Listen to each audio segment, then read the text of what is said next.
Thank you for observing the 1 minute of silence for Remembrance Day with us. Today's webinar is on knowing your numbers.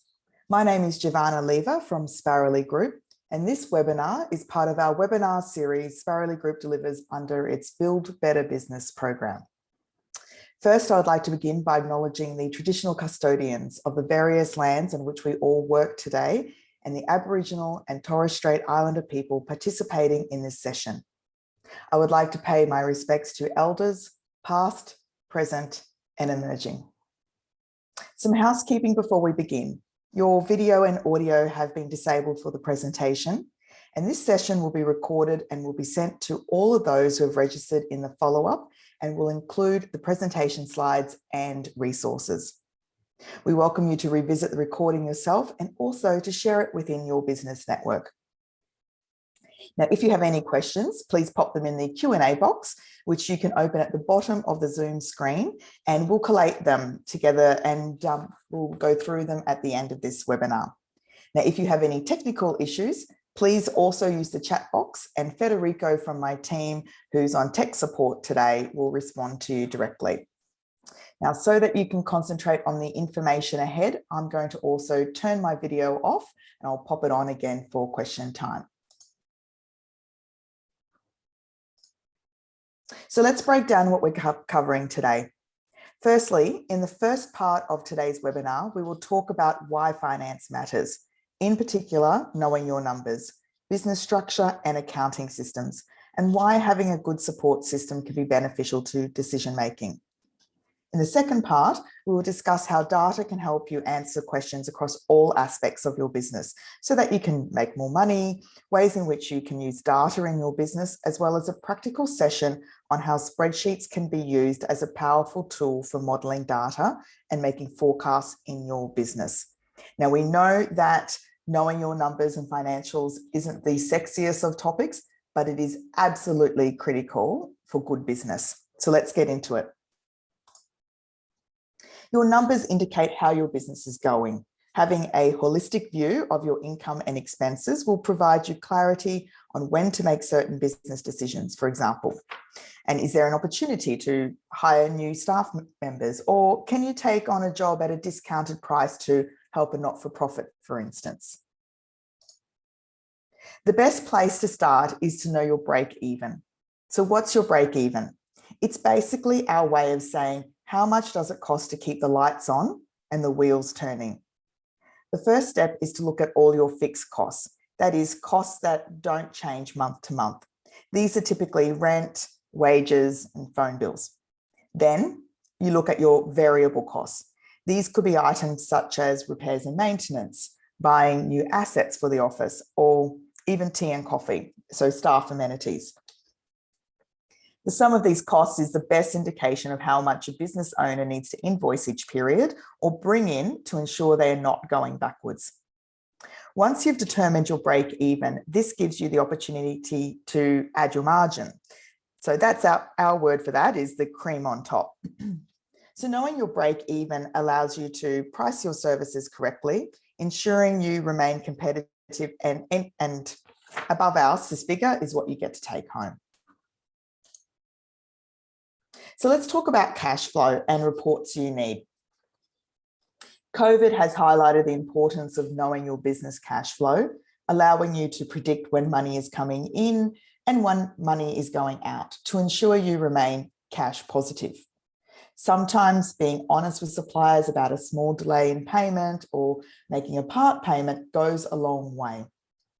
Most accounting systems will allow you to produce a cash profit and loss. This means it will track your income and expenses based on what you have physically received and paid. Excuse me. If you look at the profit and loss on your screen here, we would typically be looking at three main items: total income, total operating expenses, and net profit. In our example, the net profit is negative, which means in this quarter, the business has spent more than it received. So net loss. This report also shows the revenue received was not enough to meet the business fixed costs, and that includes things like wages and rent. So as a business owner, this may lead you to either tap into your personal savings to fund the business, or use existing cash reserves, or review expenses and consider if there were any abnormal costs this period. Specifically, for example, payment of an employee performance bonus. We also recommend, so that you're not dipping into your personal savings, that you're looking at your customer trends in paying your invoices. So if you have 30-day terms, but your customers only pay after a couple of reminders, this means that you need to take this into consideration when paying bills. The best report to look at for your debtors is the aged receivable report that we have up here. So if debtors, also known as receivables, are not in the current within the month column, we would recommend that you start following up with your customers for payment, or at the very least getting an expected payment date so you can do some preparation and forecasting. Your first step may be a simple email with a statement of outstanding invoices. And if you don't hear back, following up with a call is really beneficial. Finally, looking at your numbers frequently will also allow you to, first of all, compare your actual results with your forecasts. So allowing you to assess if you can get a better deal for your dollar when it comes to things like phone plans, insurance, electricity. So we're going to talk in the second part of this webinar about using data to both look back at the past and looking forwards by modelling and forecasting. Secondly, it helps you make an assessment on what you can do differently next time and see if there were any missed revenue opportunities. An example of this is when you don't have enough staff to enable you to secure more work. For example, the production of wholesale orders. If this is happening on multiple occasions, sometimes investing in an additional staff member, although initially may be difficult from a cash flow perspective, will pay dividends in the long run. Most accounting systems will allow you to include a budget so you can compare your actual results to what you forecast at an earlier point in time. As you can see in our example here, this company has had major variances compared to their initial forecasts. So when running a business, it is important to understand why and what has caused the variance. For example, based on the slide, some of the questions we would look at would include, is the reduction in revenue a result of an invoices being completed a couple of days after month end, therefore income next quarter will be higher?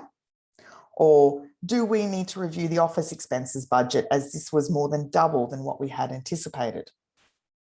Or why have wages not gone through this month? So simple reviews like this will assist businesses in having a better understanding of their business. So finally, the Australian Tax Office. As scary as they may seem, they are there to help small businesses. So during COVID, the ATO is assisting small businesses by offering payment deferrals for certain tax debts. If you need a little bit more time to pay the ATO, it's best to contact your tax agent to discuss your options. Now, we know that not every business is the same, so what works for one business may not be ideal for the other. Businesses can be set up in a variety of structures, each having their own pros and cons. Typical structures are companies, partnerships, and sole traders. The simplest structure is a sole trader. That's how Sparrowly Group started, which means you run your business under your own name, pay tax in your own name, take on all the liability personally, and then there is little opportunity then to be tax efficient once you make over $180,000. So that's $180,000, otherwise known as the top margin tax rate threshold. A company, which is what Sparrowly Group is now, and we restructured in 2017, compared to a sole trader, offers reduced liability and can offer great tax efficiencies. You should be structuring your business to align with your objectives and needs. For example, you may want to have the most tax effective structure, even though it may cost you more to administer at year end. On the other hand, others' objectives may be to have the most simplest structure in order to minimize the cost of their tax affairs. Before we move on, let's talk about GST. Now, not every business is required to register for GST. You're only required to register for GST if your current or projected GST turnover, gross sales less GST, is more than $75,000 per annum. If your turnover is under $75,000 per annum in the financial year, then in most cases, the choice is yours. But do remember, if you don't register your business for GST, then you don't charge GST on your sales. But it also means that you cannot claim back the GST that you've paid to your suppliers on expenses. So we'd recommend that you talk to your tax agent in respect of your structure and your GST obligations. So whether you use a shoebox for your receipts, an Excel spreadsheet, or an accounting program, getting your systems in place will save you time at the end of the quarter, end of the financial year, and at tax time. Most businesses start with a basic reporting format, which typically means an Excel spreadsheet summarizing your income and costs, and that is absolutely fine. And again, that's how we started at Sparrowly Group. The main thing is that you have something set up to manage your business finances. When you make the decision to move on to an online accounting system, there's a few things that you need to consider.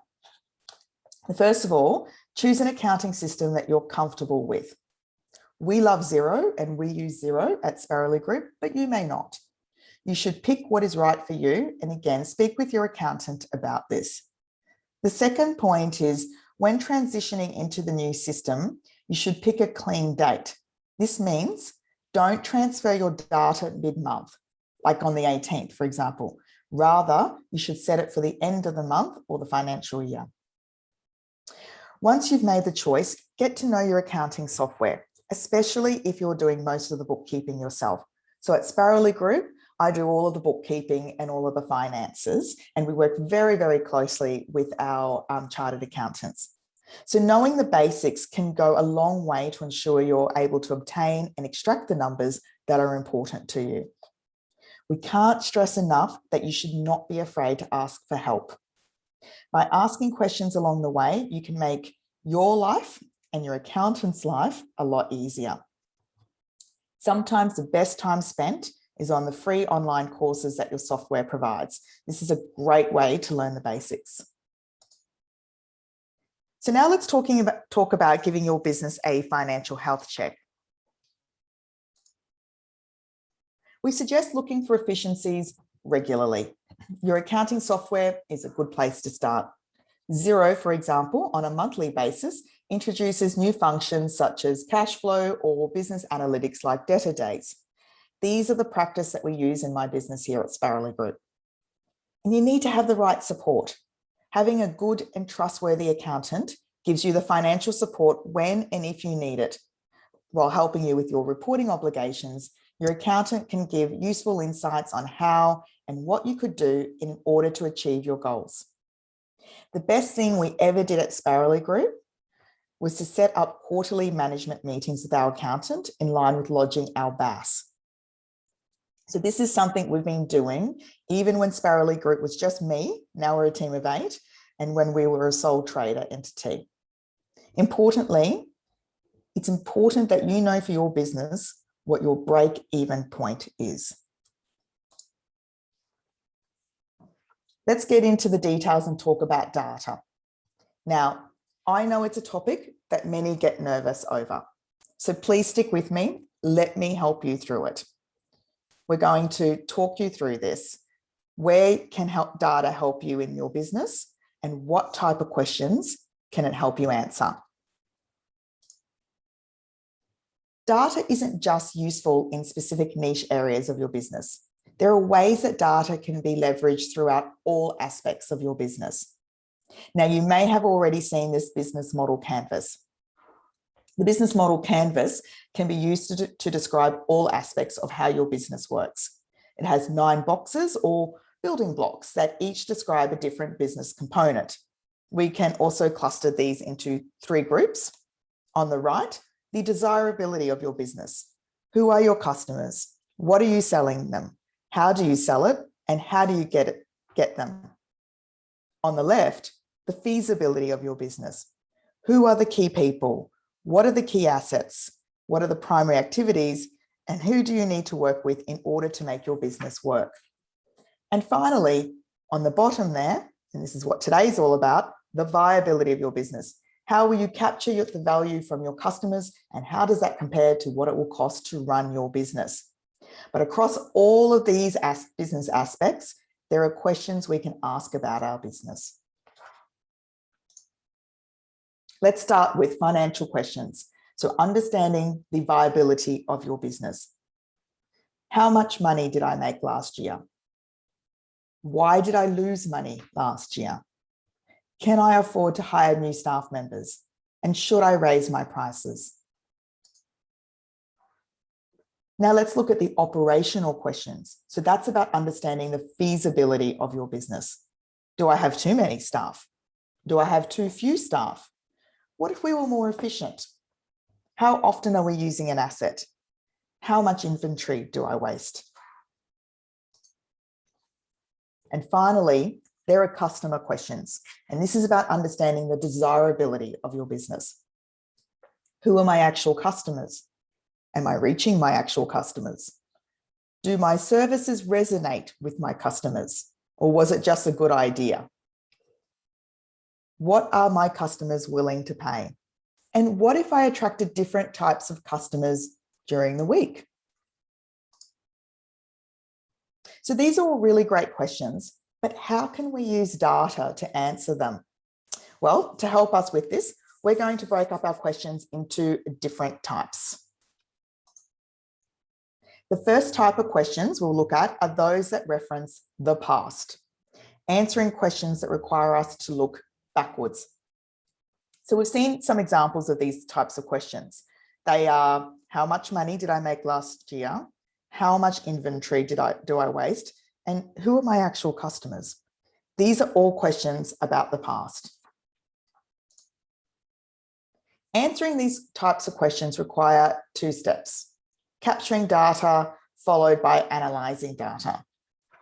So I've just skipped one too many, apologies.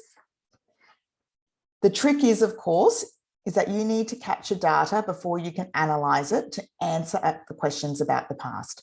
Now, fortunately, you're likely already capturing data across different aspects of your business through various tools that you use. So many of you will already be using accounting software tools such as Xero, MyObs, or QuickBooks. So if you're not, that's fine. Tools such as these, though, provide an immediate gateway into answering financial questions about the past. They capture data such as expenses paid and sales made. And they analyse this data in the form of reports like profit and loss statements and cash flow analysis, as we referred to earlier on in this webinar.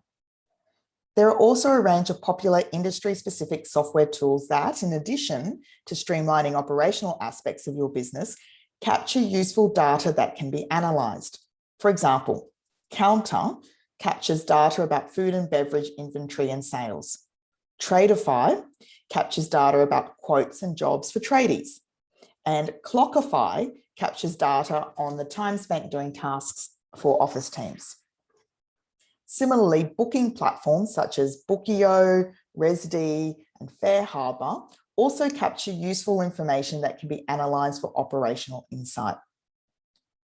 Finally, the platforms you use in your business to engage with your customers are also a rich source of data. So in addition to some of the booking platforms that also capture data, your hosting platform or your content management systems such as WordPress or Squarespace, as well as Google Analytics, will capture data about how many people and who is visiting your business website. Platforms like MailChimp will collect data on levels of engagement with your promotional outreach activities, whilst tools like SurveyMonkey provide a mechanism for direct customer data capture. So all tools like these should also be considered your first port of call when answering questions about the past. Let's look forward.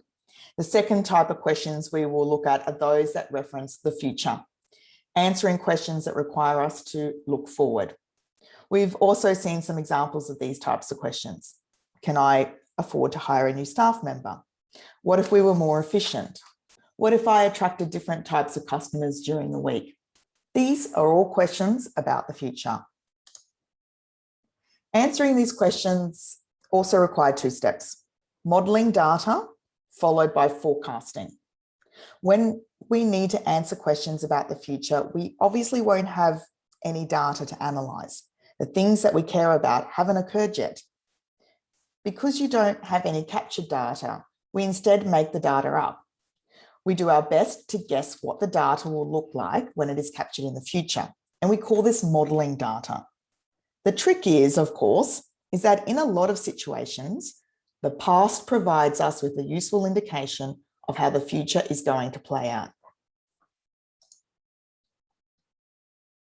So if we have some captured data describing what has happened in the past, we can use that to inform how we model data about the future.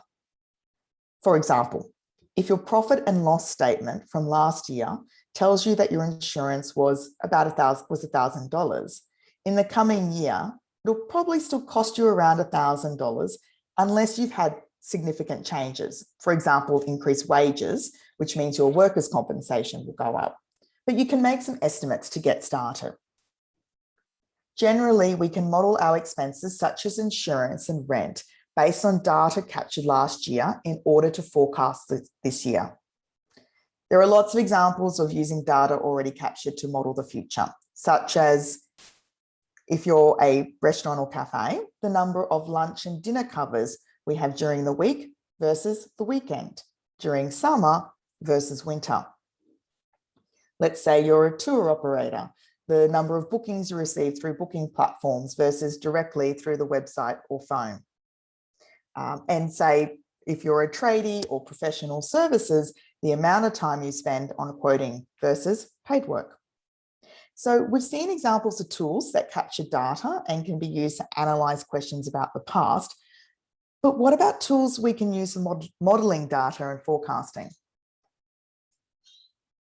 So when it comes to modeling data and forecasting, it's hard to look beyond the humble spreadsheet. Spreadsheets are like the digital version of performing back of envelope calculations. I'm sure we've all been there in our business. Spreadsheets are also extremely flexible. You can use a spreadsheet for very simple forecasting through to very complicated data modeling. And there's 3 prominent spreadsheet tools: Microsoft Excel, Google Sheets, and Apple Numbers. In general, they are all very similar, and which one you choose to use will be determined by which platform you use. That is, whether you use predominantly Microsoft, Google, or Apple platforms. Regardless of which you choose, it's very easy to share spreadsheets between the different tools. So what we're going to do now is we're going to look at some examples of spreadsheets that can be used for inspiration to develop your own. Now, we will share these spreadsheets in the resources to help guide you. Every business is different, however. So the spreadsheets you build will be unique to your business and how you think about modeling it.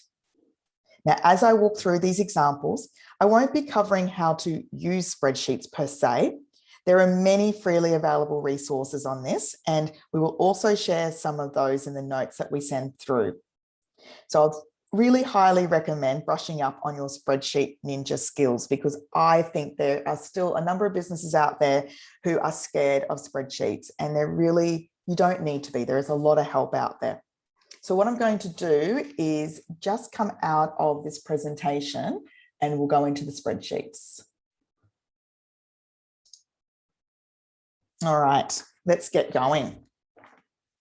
I'm going to walk through 2 spreadsheets today, and each is presented as an income expense forecast. This can help us answer financial questions about the future, and it's a great place to start as finances as a primary driver of any business.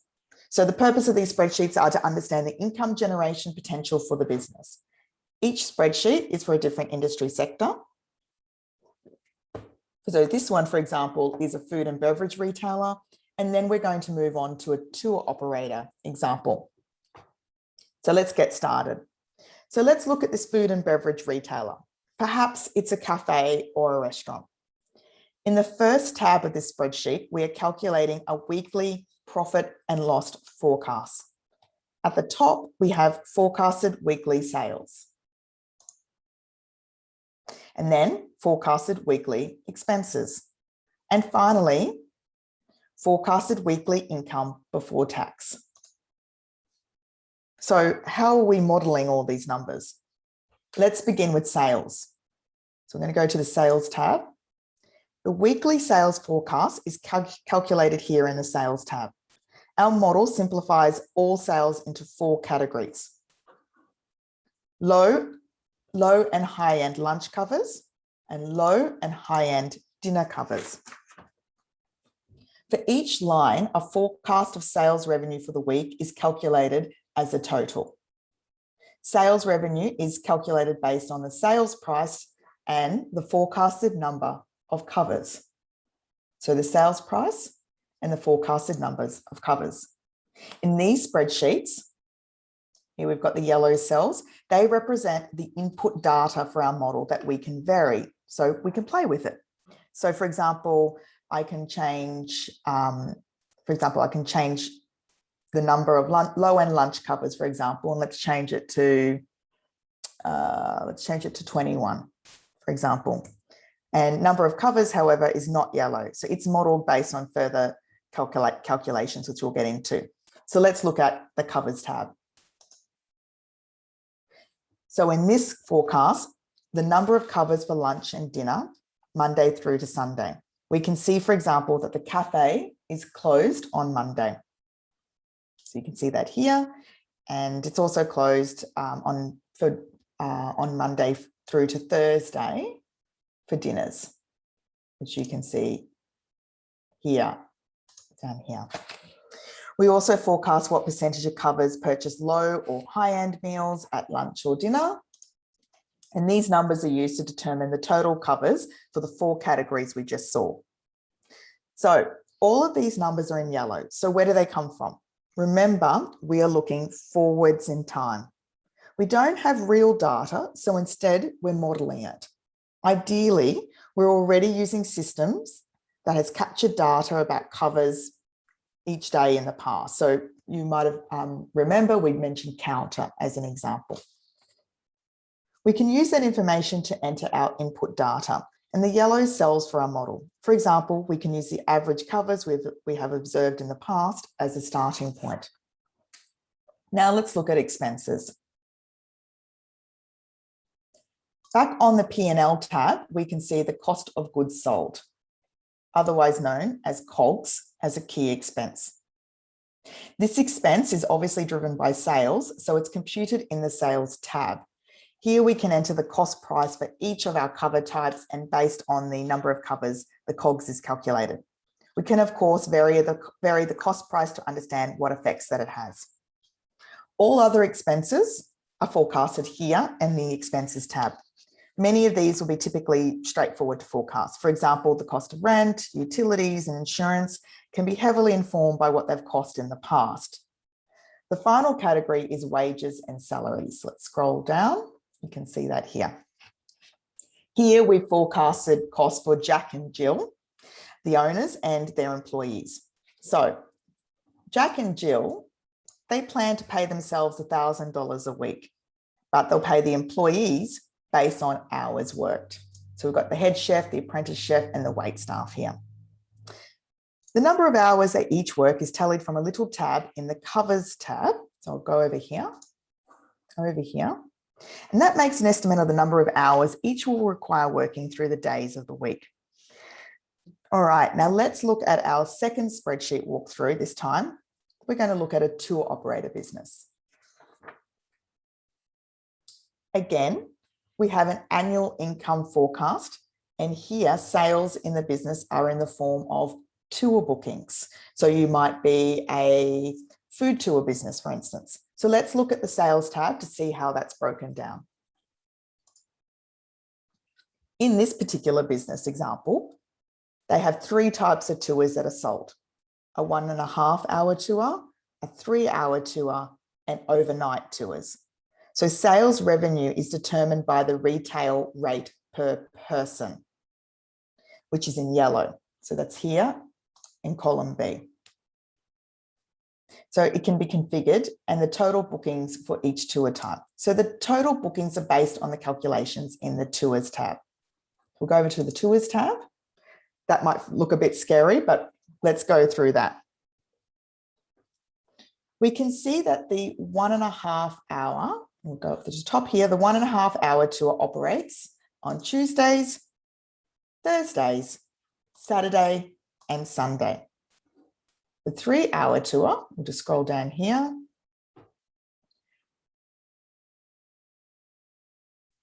So the 3-hour tour operates on Saturdays and Sundays. And the overnight tour, just once on the weekend on a Saturday night.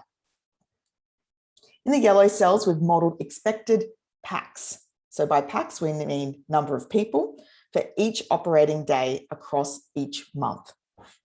We have modelled peak season over the summer months and the shoulder period through the winter months.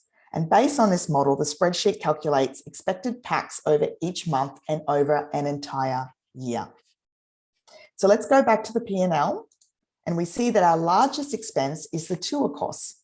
So let's drill into these on the expense tab, see what's going on. All right. Each of the 3 tour types have different types of variable costs. Some are per person costs, such as meal inclusions. Others are per tour costs, such as the cost of a tour guide. The other key tour cost is the booking commission. This is modelled in the bookings tab.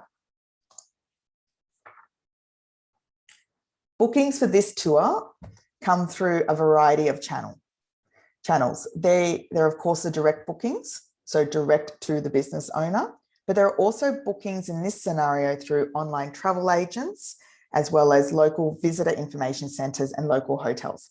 So here we model the proportional share of bookings each channel receives, along with their associated commission rates. The commission for direct is obviously 0. There is no commission paid because it's come direct.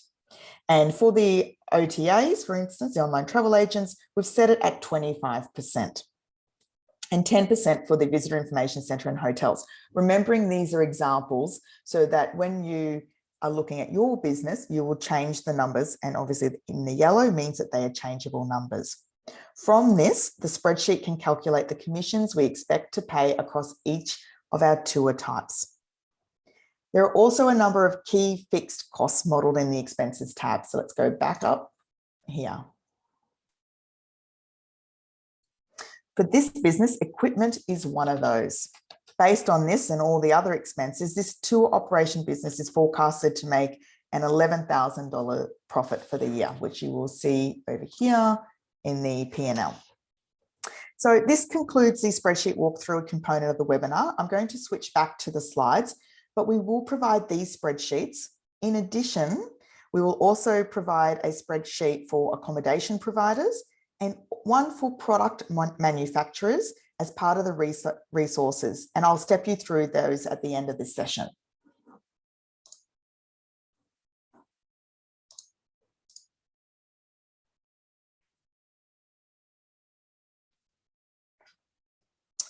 So in the examples I've walked you through, we've only just touched the surface of what data modelling and forecasting is possible using the spreadsheets.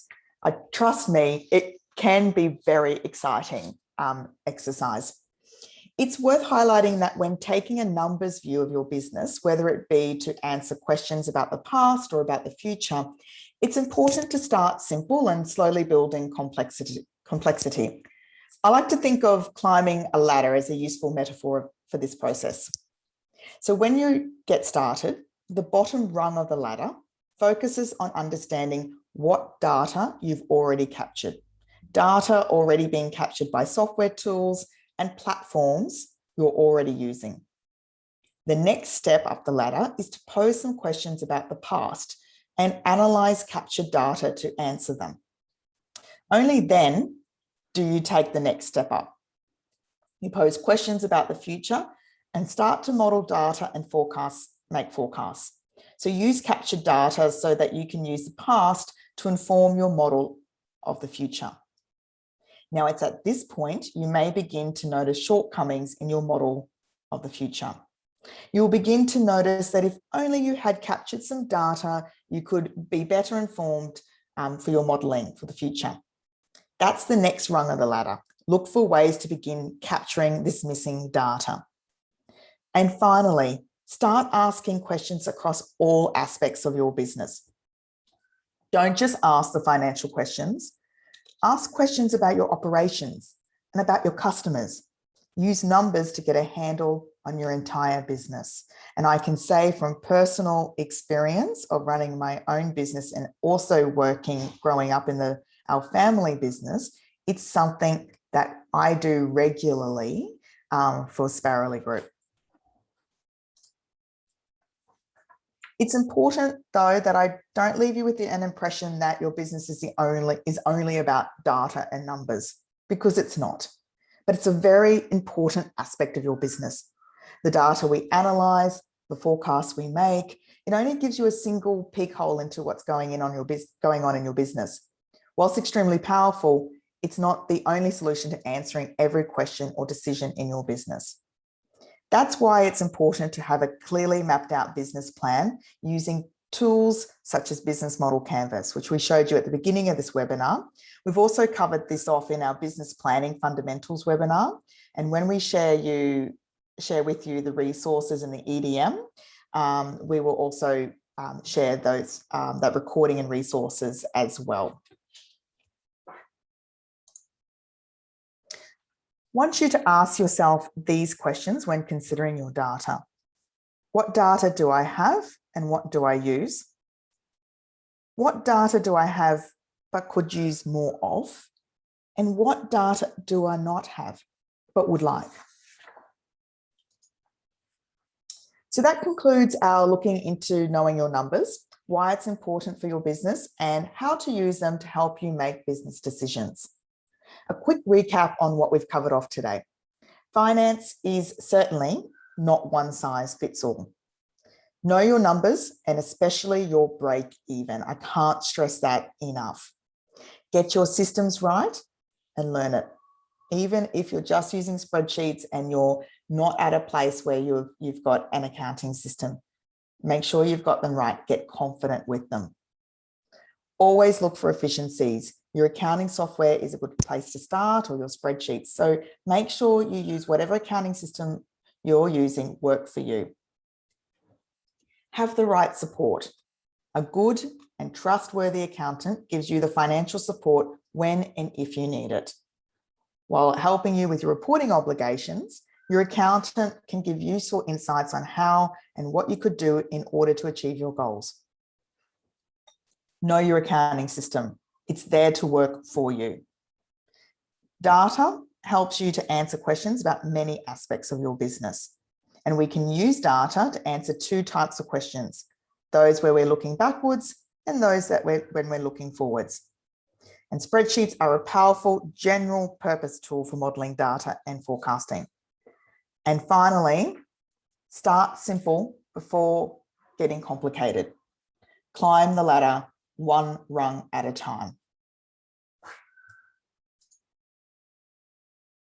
So we will be sending a follow-up email to you with all the related materials so that you can take these learnings and apply them to your business. Here's the good stuff. This will include the two spreadsheets we walked through, as well as the two other spreadsheets that I mentioned. We will also provide you with the general how to choose guide for an accountant and useful links for more information. And as mentioned, we will also include a link to the Business Planning Fundamentals webinar and resources as well. The more people that have this information, the more business owners that have this information, the better, because ignorance is no excuse if you are a small business owner. So please feel free to forward this email to any business owners that you think will benefit from this information. So this concludes the formal part of the presentation.